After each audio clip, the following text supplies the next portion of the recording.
혹시 단골 카페에서 마시는 커피가 왜 그렇게 유독 맛있을까? 생각해 본 적 있으세요? 집에서는 아무리 해도 그 맛이 안 나잖아요. 근데 그게 사실 마법 같은 게 아니거든요. 오늘 우리가 그 바리스타의 비밀 레시피를 하나하나 파헤쳐 볼 겁니다. 그냥 뭐 비싼 기계 때문일까요? 아니면 바리스타의 특별한 손재주? 물론 그것도 중요하죠. 근데 진짜 비밀은요, 사실 누구나 배울 수 있는 과학에 숨어 있어요. 맛있는 커피는요, 사실 정밀한 베이킹이랑 되게 비슷해요. 정확한 재료, 정해진 순서, 그리고 여러 변수들을 잘 조절해야 하는 것까지요. 네, 맞아요. 커피에도 바로 레시피가 있다는 거죠. 자, 그럼 지금부터 그 레시피의 첫 장을 같이 한번 넘겨볼까요? 로당넛의 시작은 바로 이 작은 커피콩 원두입니다. 어떤 원두를 고르느냐? 바로 이 선택이 커피의 근본적인 맛과 향을 결정짓는 첫 단추라고 할 수 있죠. 자, 커피 세계의 두 주인공을 소개할게요. 바로 아라비카와 로부스타입니다. 왼쪽에 있는 아라비카는 뭐랄까 좀 화사한 꽃향기나 상큼한 과일 같은 그런 산미가 특징이에요. 반면에 오른쪽 로부스타는 다크 초콜릿처럼 묵직하고 쌉쌀한 맛이 강하죠. 아, 그리고 잠을 확 깨우는 그 강한 카페인, 그것도 주로 로부스타의 몫입니다. 그래서 우리가 보통 스페셜티 커피라고 부르는 고급 커피들은 대부분 이 아라비카 품종이라고 보시면 돼요. 사실 막 수확한 생두는요, 우리가 아는 커피 맛이 거의 안 나요. 여기에 열을 가하는 과정, 바로 로스팅을 거쳐야 비로소 그 안에 숨어있던 맛과 향이 깨어나는 거죠. 이걸 약하게 볶으면 원두가 가진 고유의 산미가 잘 살고요. 반대로 강하게 볶을수록 쓴맛이나 스모키한 향이 점점 감해진다고 생각하시면 쉽습니다. 자, 이제 카페에서 마시는 거의 모든 음료의 심장이라고 할 수 있는 에스프레소를 만나볼 시간입니다.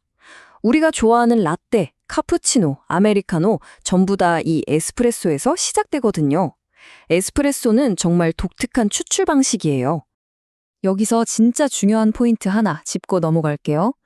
많은 분들이 에스프레소를 무슨 원두 종류나 볶는 방식으로 오해하시는데 아니에요. 에스프레소는 추출 방식의 이름입니다. 여기 보시는 것처럼 아주 짧은 시간 동안 뜨거운 물이랑 강한 압력을 이용해서 커피의 진한 액기스만 쫙 뽑아내는 기술. 바로 이게 에스프레소의 핵심이에요. 자, 이게 바로 바리스타들이 말하는 황금률, 에스프레소 레시피입니다. 투입량은 내가 사용할 원두의 양, 추출량은 그렇게 해서 뽑아낼 커피의 양, 그리고 추출 시간을 말하는 거죠. 바리스타들은 이 세 가지를 저울과 타이머로 정말 정밀하게 조절해요. 그래서 매번 흔들림 없이 맛있는 완벽한 균형의 샷을 만들어내는 겁니다. 만약에 이 레시피가 틀어지면 어떻게 될까요? 물이 너무 빨리 슉 지나가 버리면 과소추출이라고 하는데요. 이건 막 혀를 찌르는 불쾌한 신맛이 나요. 반대로 너무 천천히 꼬역꼬역 나오면 과다 추출이 돼서 텁텁하고 기분 나쁜 쓴맛이 남죠. 우리가 진짜 원하는 건 이 둘 사이의 완벽한 균형점? 달콤함, 기분 좋은 산미, 그리고 약간의 쓴맛이 잘 어우러진 바로 그 맛입니다. 이 완벽한 샷을 뽑기 위한 과정을 딱 4단계로 정리해 볼 수 있어요. 먼저 정확한 양의 원두를 담고 도징, 그 다음에 가루를 평평하게 펼쳐주고 분배, 이걸 단단하게 꼭 눌러준 다음에 탬핑, 마지막으로 추출하는 거죠.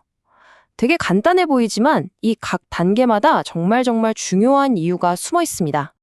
그 이유가 바로 채널링이라는 현상을 막기 위해서예요. 커피가루가 한쪽은 빽빽하고 한쪽은 헐렁하면 물이 똑똑하게도 헐렁한 쪽으로만 길을 내서 훅 지나가 버려요. 마치 댐에 약한 부분이 있으면 거기로만 물이 터져 나오는 것처럼요. 이렇게 되면 한 잔의 커피인데도 어떤 부분은 시고 어떤 부분은 쓰고 맛이 완전히 뒤죽박죽이 되는 거죠. 그래서 분배하고 탬핑해서 물이 골고루 지나갈 수 있는 평평한 길을 만들어주는 게 진짜 중요한 겁니다. 자, 완벽한 에스프레소를 준비했다면 이제 레시피의 두 번째 파트로 넘어가 봐야겠죠?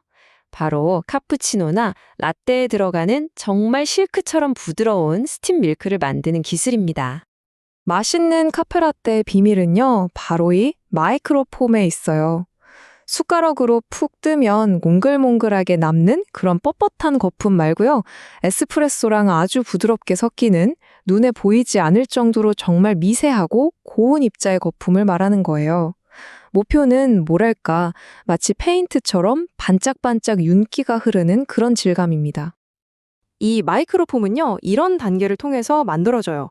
먼저 스팀봉 안에 고여있는 물을 한번 푸식 하고 빼주고요. 그 다음에 우유 표면에서 칙 하는 소리를 내면서 공기를 넣어 우유의 양을 살짝 늘려줍니다. 그 다음엔 스팀봉을 조금 더 깊이 넣어서 부드러운 소용돌이를 만들어요. 이 과정에서 큰 거품들이 잘게 쪼개지는 거죠. 그리고 가장 중요한 것 바로 적절한 온도에서 딱 멈추는 겁니다. 바로 이 온도, 55도에서 65도 사이. 여기가 바로 우유의 스위트 스팟이에요. 설탕을 하나도 안 넣었는데도 우유가 가장 달콤하게 느껴지는 마법의 온도 구간이죠. 이것보다 더 뜨거워지면 단백질이 변하면서 오히려 비린 맛이 나기 시작하거든요. 바리스타들이 스팀 피처를 손으로 감싸고 온도를 확인하는 이유가 바로 여기에 있습니다. 자, 이제 우리가 정성껏 준비한 이 두 가지 완벽한 에스프레소와 실크 같은 스팀 밀크가 드디어 만나서 한 장의 근사한 음료로 탄생하는 순간입니다.